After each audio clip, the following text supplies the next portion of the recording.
Bonsoir à tous, bienvenue au journal dont voici le sommaire. Après le département de l'Atakora, la Haute Cour de justice pose ses valises dans l'Atlantique dans le cadre de sa tournée de sensibilisation sur la moralisation de la vie publique et le rôle de l'institution. Vous suivrez le point de cette étape d'Alada dans un instant. Promotion du leadership féminin au Bénin, des structures engagées pour la cause fédèrent leurs énergies. Et pour plus d'impact, c'était ce mercredi dans la salle bleue du Palais des Congrès de Cotonou. Les détails à suivre. Et puis, distinction d'une bénéficiaire du projet d'appui à l'égalité de genre PAEG à Cloué-Camé dans le département du Koufo. Après 2 années de formation, Chantal Alofa bénéficie d'un micro-projet de sensibilisation à la promotion de la paix au profit des femmes leaders de la localité qui a été présenté au public le week-end écoulé. Vous aurez les précisions en cours de journal. À nouveau, bonsoir et merci de nous rejoindre sur Canal 3 Bénin. La Haute Cour de justice poursuit sa tournée de sensibilisation entreprise dans 2 départements du Bénin sur le thème moralisation de la vie publique cas des gouvernants. Après l'étape de l'Atakora, Dandy Niamou et la délégation qui l'accompagne étaient hier mercredi dans les locaux de la préfecture de l'Atlantique pour le même exercice. L'objectif de cette campagne est de rapprocher l'institution judiciaire des populations et d'outiller les élus locaux et autorités coutumières sur les enjeux de responsabilité publique et de bonne gouvernance. Hugo Vignigbe et Jocelyn Bariga pour le point.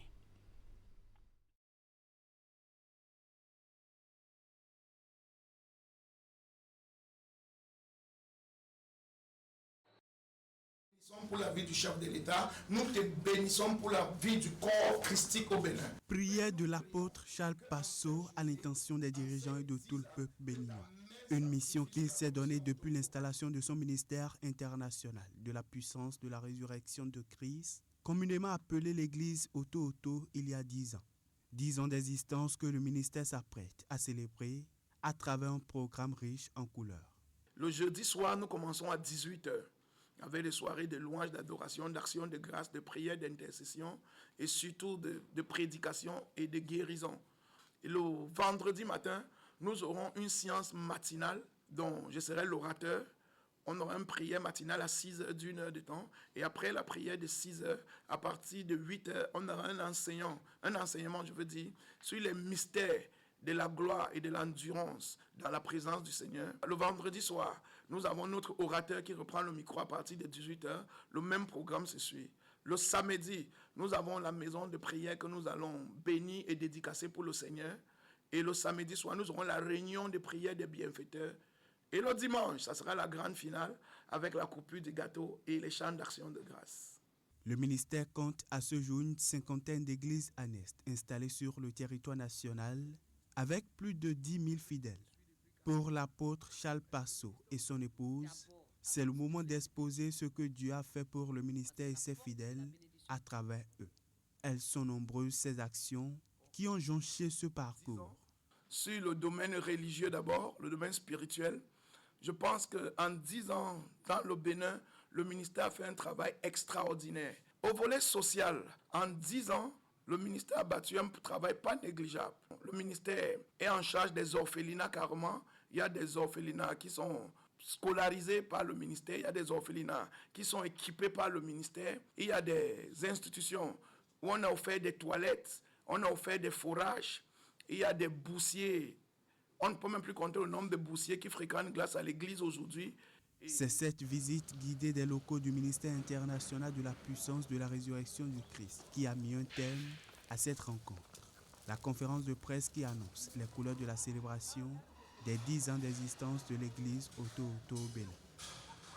Eh bien, vous venez plutôt de suivre la conférence de presse de célébration des 10 ans de création du ministère international de la puissance de la résurrection de Christ, communément appelé Auto. Le programme concocté pour marquer les noces d'été de cette église a été dévoilé au cours de cette conférence de presse. Je reviens sur cet élément. La Haute Cour de justice poursuit sa tournée de sensibilisation entreprise dans 2 départements du Bénin sur le thème moralisation de la vie publique cas des gouvernants. Après l'étape de l'Atakora d'Andignamou et la délégation qui l'accompagne était hier mercredi dans les locaux de la préfecture de l'Atlantique pour le même exercice. L'objectif de cette campagne est de rapprocher l'institution judiciaire des populations et d'outiller les élus locaux et autorités coutumières sur les enjeux de responsabilité publique et de bonne gouvernance. Hugues Vignibé et Jocelyn Barriga pour le point. Tout le monde est soumis aux droits, que ce soit les citoyens, les entreprises, les autorités publiques et même l'État lui-même. Ainsi rappelé le principe d'état de droit, valeur qui sert de piédestal à cette mission de la Haute Cour de justice. Loin du confort des bureaux, les membres de l'institution judiciaire et sa présidente viennent à la rencontre des gouvernants territoriaux de l'Atlantique pour rééditer un exercice, celui de la sensibilisation à la moralisation de la vie publique. Notre présence ici aujourd'hui répond à une volonté toute simple. Rappeler sans détour les principes qui fondent la responsabilité des plus hauts dirigeants de notre pays. Ce que la loi exige d'eux, ce que la République attend d'eux et ce que le peuple espère d'eux. Le préfet du département, hôte de cette mission, salue la pertinence de la démarche. Le rôle des autorités locales est crucial dans ce processus. Elles sont les premières sentinelles de la légalité et les premières interfaces entre l'administration et les citoyens. Je voudrais à ce stade saluer le courage institutionnel qui sous-tend cette initiative de sensibilisation. Dans un contexte de renforcement de la bonne gouvernance, de lutte contre l'impunité et de consolidation des institutions républicaines, ce dialogue entre la justice et les autorités locales est salutaire et nécessaire. Ce rapprochement inédit de la Haute Cour de justice de l'administration territoriale a une finalité, faire des élus locaux des partenaires stratégiques de l'institution judiciaire. Nous avons besoin de relais lucides, de relais courageux. Vous êtes ces relais pour dire ce que la Haute Cour de justice est, son rôle, son importance dans un état de droit.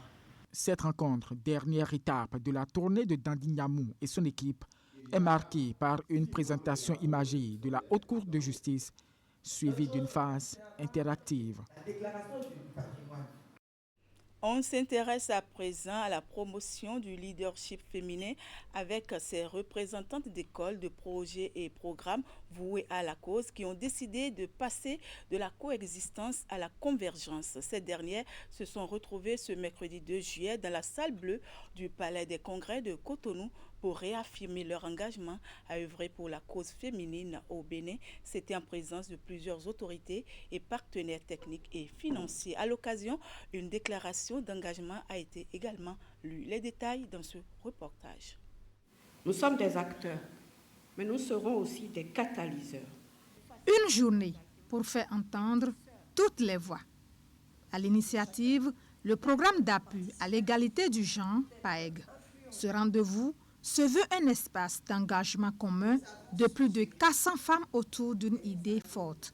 Agir ensemble, impacter mieux. Un nouveau départ pour les structures de promotion du leadership féminin qui ont décidé de fédérer leurs efforts pour la cause des femmes. Fédérer nos efforts, ce n'est plus une option, c'est une obligation morale, stratégique et historique. Créons cette dynamique nationale de synergie et faisons de nos diversités notre plus grande force.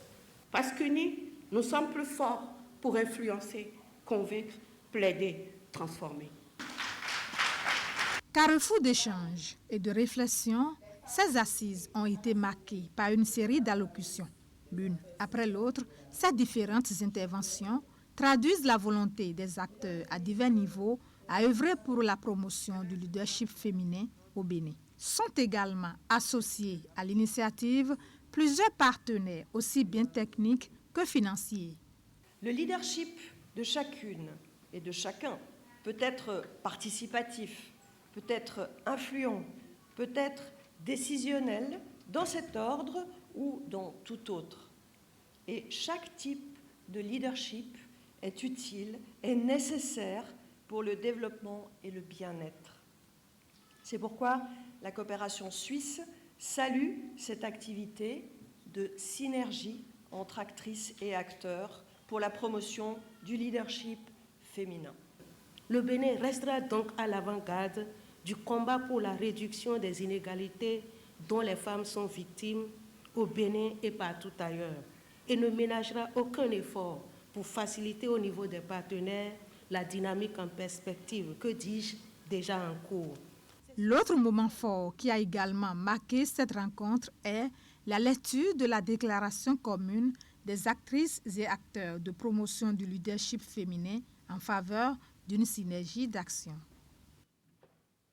Au chapitre éducation, le ministre conseiller en charge des enseignements secondaires, techniques et de la formation professionnelle s'est rendu hier mercredi au lycée technique Koulibaly de Cotonou. Cette descente intervient dans le cadre d'une tournée entreprise par Expedi Wessou dans certains centres de correction du baccalauréat. L'objectif est d'apporter le soutien du gouvernement aux correcteurs et s'assurer que tout se passe bien. Virgile Arodéon et Moufid Sabourin pour le point. Les stylos rouges de ces correcteurs, qui portent à leur bout le sort des candidats, ont cessé de rouler sur les copies le temps de recevoir Expedi Wessou. Ici, au lycée technique Koulibaly de Cotonou, le ministre conseiller en charge de l'enseignement technique et de la formation professionnelle est venu voir des correcteurs assidus, dévoués à une mission qu'ils accomplissent dans une atmosphère de sérénité totale. Aucun problème particulier, tout se passe très bien. Il faut souligner quand même que c'est un centre spécifique parce que ça concerne les disciplines de l'enseignement et de la formation technique professionnelle, le bac série G1, G2, G3, F1, F2, F3, F4, E, EA et F1. Pourquoi? Parce que c'est les matières qui sont liées donc à ces séries qui sont corrigées donc dans ce centre. Vous savez que depuis plusieurs années, le bac béninois est reconnu comme un bac très sérieux où tout est fait de manière méthodique. Donc il n'y a aucun doute que tout se passe très bien dans les ateliers. Pour les responsables du centre, cette visite du ministre conseiller est un événement heureux qui vient encourager les correcteurs qui ont démarré leurs travaux depuis le lundi dernier. C'est vrai que certaines commissions doivent finir leurs travaux aujourd'hui parce que 3 jours, mais ça a donné une certaine joie. Vous avez dû constater avec moi cette émulation qu'il y a eu dans toutes les salles. Avant le lycée technique Koulibaly de Cotonou, Expedi Wessou était dans plusieurs autres centres du Bénin, notamment ceux de Natitengu, de Parakou, de Boïkon et de Lokossa. Il n'y a rien à signaler. Nous allons continuer à soutenir les équipes sur le terrain. Au nom de mes 3 ministres, le ministre de l'enseignement supérieur, le ministre de l'enseignement moyen général et le ministre conseiller à l'enseignement supérieur et moyen général, je suis venu porter le message de notre soutien de l'équipe gouvernementale à tous les correcteurs et à tous ceux qui sont impliqués dans la réussite de cette opération. Nous sommes venus leur dire notre reconnaissance et nos remerciements. Par ce travail acharné, professionnel et de précision, le baccalauréat béninois continue d'être un label dans la sous-région. Un label qu'il faut renforcer sans cesse dans notre système éducatif, a confié Expedi Wessou. Et puis, les résultats de l'examen du certificat d'études primaires CEP session de juin 2025 sont connus depuis quelques jours. Le complexe scolaire, clé de la réussite pour sa part, a su tirer son épingle du jeu avec 100% d'admis. La direction des cours primaires et la direction générale du complexe ont à l'occasion présenté les résultats au corps enseignant et aux parents le lundi 30 juin dernier. Reportage à Siangokani à Siangou. Comme chaque année, le complexe scolaire clé de la réussite s'est encore distingué à l'examen du certificat d'études primaires. 100% des candidats présentés ont décroché leur premier diplôme. Une annonce faite devant le corps enseignant des cours primaires auquel est étalé le tapis rouge parce que tout le mérite leur revient avec l'appui de la direction générale. Et comme le dira la directrice des cours primaires, ce n'est pas simplement un chiffre, c'est le reflet de la détermination du complexe à accompagner chaque élève vers l'excellence académique avant de confier.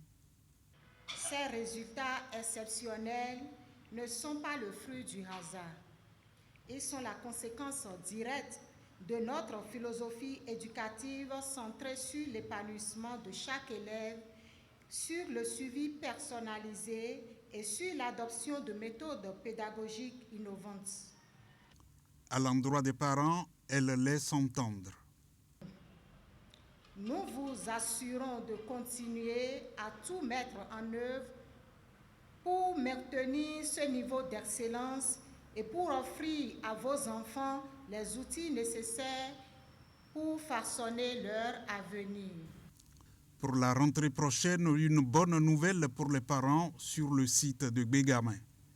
C'est le fondateur directeur général, Omer Adanredjan, qui l'annonce. J'ai reçu trop de plaintes de leur part et je suis heureux aujourd'hui pour leur dire que dès la rentrée prochaine, il aura l'ouverture de la maternelle et des primaires sur le site de Gbegame. Nous allons implanter aussi à Gbegame le laboratoire de l'excellence des 100% au CEP. La direction générale s'engage à mettre à disposition une équipe bien aguerrie pour atteindre l'objectif des 100%. Notre équipe pédagogique expérimentée et dévouée est prête à accompagner vos enfants dans leur parcours scolaire en favorisant leur épanouissement intellectuel, émotionnel et social. Dès le lundi 7 juillet, les cours de renforcement vont démarrer sur tous les sites du complexe Clé de la Réussite.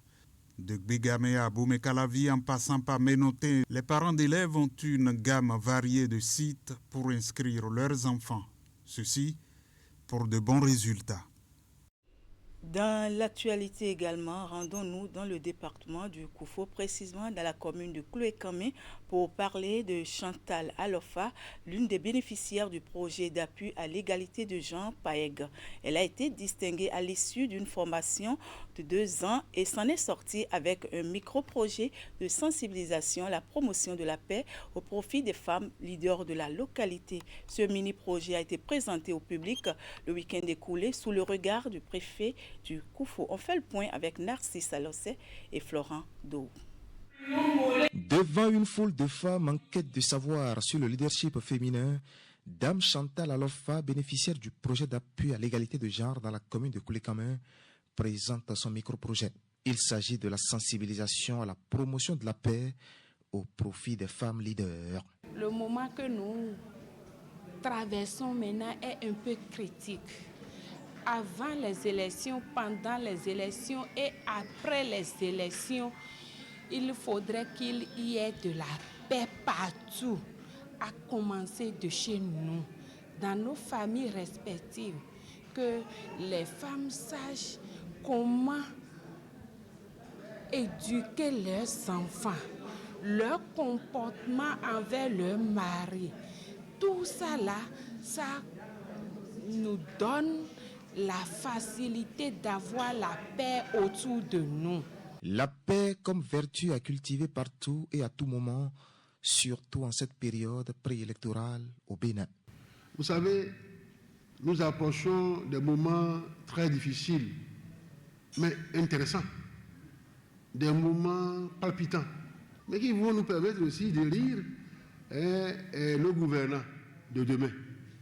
Et c'est pour cela que nous avons le devoir. Et c'est pour cela que d'ailleurs son projet m'intéresse beaucoup.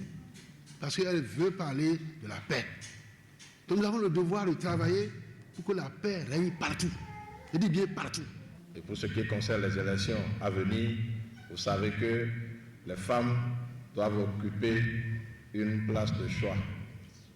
Et donc pour cela, il peut arriver que des positionnements soient mal faits, et donc pour cela il peut y avoir des malentendus. Et pour prévenir tout vent de malentendu, la lauréate au programme d'appui à l'égalité de genre apporte sa contribution ici à Koulikame. Le PAEG fait partie de la batterie de mesures prises depuis 2016 par les gouvernants actuels pour l'émancipation des femmes. Un programme mis en œuvre avec l'aide de la coopération suisse. Et au bout de 2 ans de formation, la réussite a inspiré à l'autorité préfectorale des pas de danse ici à Koulikame.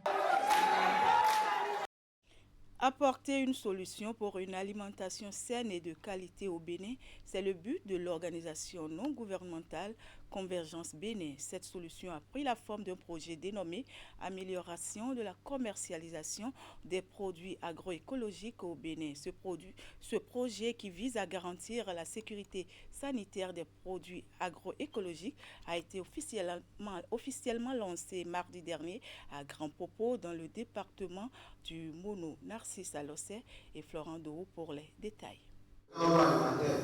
Du rêve à la réalité, l'organisation non gouvernementale Convergence Bénin trace un sillon d'accès à une alimentation saine et de qualité au Bénin. Son instrument de labour, un projet baptisé Amélioration de la commercialisation des produits agroécologiques au Bénin. Le projet d'amélioration de la commercialisation des produits agroécologiques au Bénin, ACEPA, porté par Convergence Bénin et Apti 64, vise à améliorer l'accessibilité physique des produits agroécologiques dans les communes de Grand Popo et Commun au sud-ouest du Bénin, à garantir la sécurité sanitaire des produits agroécologiques, et spécifiquement les produits maraîchers, le riz, poulet et lapin. En somme, mieux valoriser les produits agroécologiques et le dit projet prévoit la construction de 7 points de vente de ces produits, tout comme l'équipement de boutiques spécialisées. Puisque quand on va sur le marché, il n'y a pas une différenciation, il n'y a pas un point de vente spécifique pour les produits conventionnels par rapport aux produits agroécologiques. Donc c'est ce problème que ce projet vise à régler, c'est-à-dire permettre à ce que toute personne qui est à la recherche de produits sains, produits sans engrais ou avec moins d'engrais puisse facilement l'avoir et à des endroits bien précis. Et pour coordonner et harmoniser les actions sur le terrain, un cadre institutionnel a été mis sur pied au cours de cette cérémonie de lancement officiel. Nous, producteurs, grâce aux formations prévues et l'accompagnement technique, seront mieux armés pour produire sainement, vendre plus intelligemment et gagner plus dignement leur vie. Près d'une centaine de producteurs et des milliers de consommateurs seront impactés, tout comme les bénéficiaires. L'État central aussi salue le contenu du projet ACPAB qui prône la qualité et la salubrité autour des aliments. Tout le monde sait que certaines pratiques réduisent la qualité de nos produits que nous mettons sur le marché. On ne va pas se cacher la face. Mais je crois que c'est le moment pour ce projet-là, dont ces 2 communes bénéficient, pour que les habitudes changent. Porté par Convergence Bénin en partenariat avec AFDI 64, le coût du projet ACPAB est évalué à près de 34 millions de francs CFA avec le cofinancement du CFFC et l'Agence française de développement dans le cadre du PAFAO Appel 2024. Sa durée de mise en œuvre, 2 ans, de décembre 2024 à novembre 2026. Voilà, mesdames, messieurs, ainsi s'achève cette édition. Merci de l'avoir suivi et merci également à toute l'équipe de préparation, de réalisation et de diffusion. 20% par circonscription électorale, possibilité d'accord entre mouvance et opposition, c'est le thème de votre émission L'info continue de ce soir, animée par Wahab Alikpara. Le journaliste Stanislas Amoua et le juriste Gracien Makoko nous proposent leur lecture de cette thématique en lien avec les élections générales de 2026. Ne ratez donc pas le rendez-vous de tout à l'heure à 20h. Je vous souhaite une agréable soirée en compagnie des programmes de Canal 3 Bénin. À demain.